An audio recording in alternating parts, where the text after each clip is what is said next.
අනතුර කියලා මොකක්ද ආපු කාරණාව කියන්නකෝ. තෙරුවන් සරණයි. මම රත්නපුර බෝධිධම්ම හාමුදුරුවෝ බෝධිධම්ම මානව විංසා ජාත්‍යන්තර මානව හිමිකම් සංවිධානයේ සභාපති හාමුදුරුවෝ. අද අපි විශේෂයෙන්ම මේ රටේ මේ වර්තමාන තත්ත්වය විශේෂයෙන්ම විමර්ශනාත්මකව අපි රටේ තත්ත්වය බලලා මේ රටේ සිද්ධ කරන මානව හිමිකම් කඩකිරීම සම්බන්ධයෙන් අපි විශේෂ පැමිණිල්ලක් අපි බාර දෙන්න කටයුතු කරා. අද දවසේ ඒ වගේමයි මේ CD එකක් අපි ලබා දෙනවා එක්සත් ජාතීන්ගේ මානව හිමිකම් මූලස්ථානයේට. මෙහි අන්තර්ගත වෙලා තියෙනවා අපේ ජෙනරල් සුරේෂ් සලේගේ පාස්කු ප්‍රහාරය සම්බන්ධ සහ විශේෂයෙන්ම මේ රටේ වර්තමාන පාලකයන් විසින් සිද්ධ කරන ප්‍රකාශ බරපතල ප්‍රකාශ මේ සමහර අවස්ථාවල ලාල්කාන්ත කියන කුෂිකාර්ය අමාත්‍යවරයා ප්‍රකාශ කරලා තියෙනවා අපි එකට ෂොට් එක දුන්නා කියලා. එයින් අපි ගම්ම්‍ය කරනවා යම් කිසි මිනිමැරීමක් සහ ඝාතනයක් ආකාරයෙන් අපි ඒක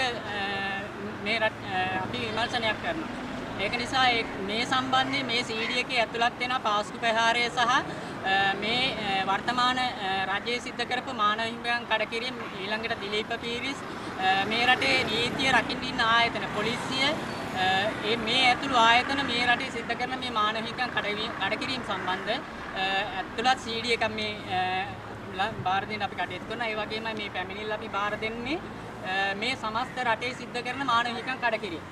මේ මානව හිමිකම් කඩකිරීම ශ්‍රී ලංකා පොලිසිය විශේෂයෙන්ම මානව හිමිකම් සංවිධාන වලට ඉතාම තර්ජනාත්මකව කටයුතු කරනවා. මොකද අපි මේ මානව හිමිකම් කඩකිරීම සම්බන්ධයෙන් අපි ජනාධිපති ලේකම් කාර්යාලයට යනකොට අපිව සිරගත කරන්න පවා තර්ජනය කරලා තියෙනවා මේ ශ්‍රී ලංකා පොලිසිය. ඒක නිසා අපි දිගින් දිගටම මේක විමර්ශනාත්මකව බැලුවා මේ රටේ සිද්ධ වෙන්නේ මොනවද කියලා. දිගින් දිගටම සිද්ධ වෙන්නේ මේ මානව හිමිකම් කඩකිරීම. මේ රටේ ශ්‍රී ලංකා මානව හිමිකම් කොමිෂන් සභාව තියෙනවා.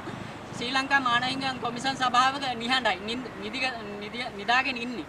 එතකොට මේ රටේ මානව හිමිකම් රකින්නේ කොහොමද? අපි ප්‍රායෝගික මානව හිමිකම් සංවිධානයක් වශයෙන් ශ්‍රී ලංකා මානව හිමිකම් කොමිෂන් සභාවත් සමග නීත්‍යානුකූල අපේ ව්‍යවස්ථාව බාර දීලා අපි කටයුතු කරන්නේ. අපි ප්‍රායෝගිකයි මේ රටේ. ඒක නිසා මේ රටේ මානව හිමිකම් වෙනුවෙන් අපි පෙනී සිටිනවා. ඒක නිසා අපි අද දිනේ මානව හිමිකම් කඩකිරීම සම්බන්ධ ෆයිල් පැමිණිලි ගණනාවක් බාර දෙනවා එකවර. අපිට සැරෙන් සැරේ කටයුතු කරන්න බෑ. අද දවසේ පැමිණිලි බාර දීමක් කරනවා. විශේෂයෙන්ම පාස්කු ප්‍රහාරය ශ්‍රී ලංකාවේ සිද්ධ කරන මේ මානව හිමිකම් සාමාන්‍ය පොඩි මිනිස්සුන්ට පවා මානව හිමිකම් කඩකිරීම කරනවා. එතකොට විශේෂ වරප්‍රසාද තියෙනවා යම් ප්‍රාර්ථ මේකේ ප්‍රධාන දෙයක් තමයි ආගමික නායකයිනුත් මේ රටේ මානව හිමිකම් කඩකිරීම කරනවා. ඒක නිසා සිරිල් ගාමිණී කියන ඒ ආගමික නායකයා කාදිනල් පියතුමා මේ සියලු දෙනා මේ රටේ මානව හිමිකම් කඩකිරීම කරනවා. එතකොට පාස්කු ප්‍රහාරය සම්බන්ධයෙන් කටයුතු කරනවා නම් ඒක නීතිමය රාමුව යටතේ විනිවිදභාවයෙන් කටයුතු කරන්න ඕනේ. එතකොට මේ සම්බන්ධයෙන් ශ්‍රී ලංකා මානව හිමිකම් කමිෂන් සභාව නිහඬයි. ඒක නිසා අනිත් මානව හිමිකම් සංවිධාන තව තියෙනවා ඒවත් නිහඬයි. ඒ නිසා අපි මේ පැමිණිල්ල බාර දීලා අපි විශේෂයෙන්ම ඉල්ලීමක් කරන එක්සත් ජාතීන්ගේ මානව හිමිකම් මූලස්ථානයෙන් මේ රටට කණ්ඩායමක් එවලා මේ විමර්ශනය කරන්න. මේ රටේ සමස්ත යාපනයේ පමණක් නෙමෙයි සමස්ත රටේම මාසයක් හෝ දෙකක් මේ රටට ජිනීවා කවුන්සිලින් කණ්ඩායමක් එවලා මේ දේවල් විමර්ශනය කරන්න මේ වෙනුවෙන් කටයුතු කරන්න කියලා අපි විශේෂ ඉල්ලීමක් කරන්න තමයි අද මේ පැමිණිලි බාර දෙන්නේ. ඒ වගේමයි අද දවසේ විශේෂ පැමිණිල්ලක් තව අපි බාර දෙන්න කටයුතු කරනවා මැතිවරණ කොමිසමට. මේ රටේ මැතිවරණ නීතිය ක්‍රියාත්මක වෙන්නේ නැහැ. අධිකරණ නියෝගයක් ලබා දීලා තියෙද්දිත් මැතිවරණ යට ගහන්න මේ රටේ ජනතාවට අයිතිය තියෙන ඡන්ද අයිතිය පවා නැති කරන්න මැතිවරණ කොමිසම කටයුතු කරනවා. ඒ සම්බන්ධයෙන්ුත් ජිනීවා මානව හිමිකම් කොමිසම එකට අපි පැමිණිල්ල බාර දෙනවා.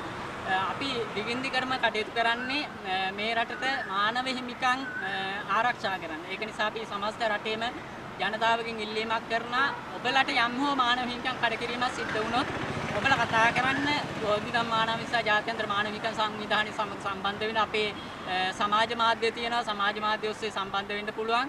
නැත්නම් කතා කරන්න පුළුවන් රත්නපුර බෝධිධම්ම හාමුදුරන්ට අපි ඒ වෙනුවෙන් සමස්ත රටේම ජාති ආගම් කුල මල ભેදයකින් තොරව අපි සියලු දෙනා වෙනුවෙන් මානව හිමිකම් ආරක්ෂා කරන්න කටයුතු කරනවා. ඒ වගේමයි විශේෂයෙන්ම ඉල්ලීම කරනවා.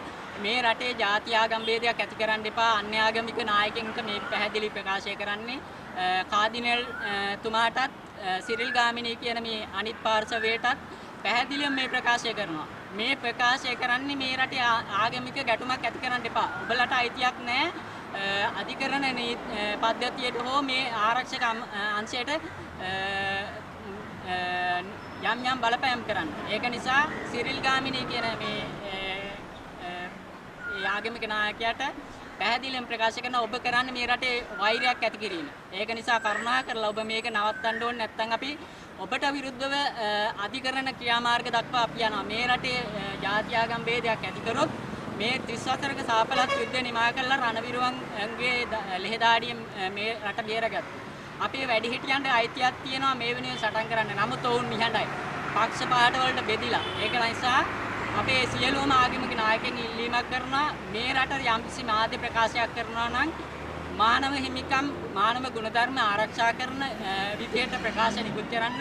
මල්ලත්තු පාර්ශවයේ අස්කිර් පාර්ශවයේ අපේ අමරපුර පාර්ශවයේ කියන ත්‍රිනිකායක මහානායකවරුන්ගෙන ඉල්ලීමක් කරනවා මේ රටට මානව හිමිකම් අවශ්‍යයි. මේ රටේ අනාගත පරපුරක් තියෙන්නේ. අපි සටන් කරන්න ඕනේ අනාගත පරපුරට.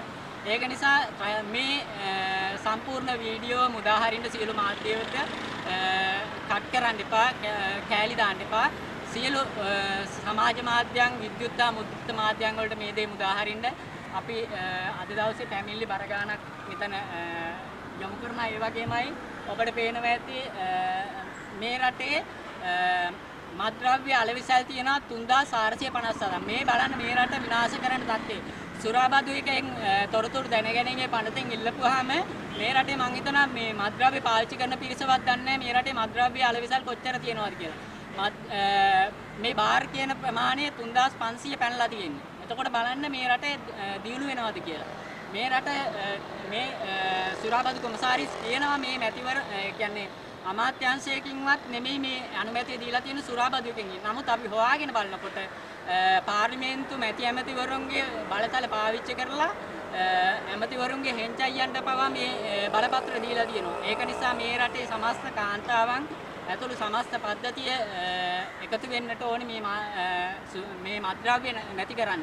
පොලිසිය ගිහින් කටයුතු කරනවා. පොලිසිය කටයුතු කරන්නේ වෙනත් ආකාරයකින්.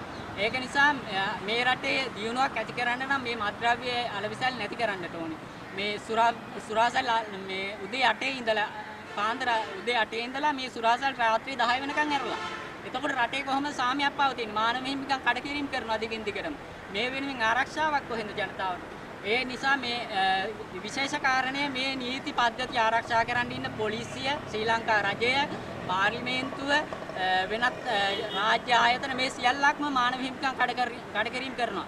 අපි මානව හිමිකම් වෙනුවෙන් පෙනී සිටිනකොට පොලිසිය බලපෑම් කරනවා. ඒක මේ රටේ එක්සත් ජාතීන්ගේ මූලස්ථානයට විශේෂයෙන්ම අපි දැනුවත් කරනවා. මේ රටේ මානව හිමිකම් ආරක්ෂා කරන්න ඉන්න මානව හිමිකම් සංවිධාන වලට කරන මේ පොලිසිය බලපෑම ජනාධිපති කාර්යාලයේ ඉස්සරහදී මට තර්ජනයක් කරනවා පොලිසිය ඔබ වහන්සේලා අපි අත්අඩංගුවට ගන්නවා කියලා. එතකොට බලන්න මේ රටේ මොකද්ද මානව හිමිකම් ආරක්ෂා කරන්න කියලා. අපිට මානව හිමිකම් වෙනුවෙන් හඬන ගන්න නැහැ. මානව හිමිකම් වෙනුවෙන් ඉදිරිපත් වෙන්න නැහැ. ඒක නිසා අපි මේක මේ පැමිණිල්ල අද බාර දීලා අපි මෙතනින් කියන්නේ මොකද්ද කියලා මාධ්‍යයට ප්‍රකාශයක් දෙන්න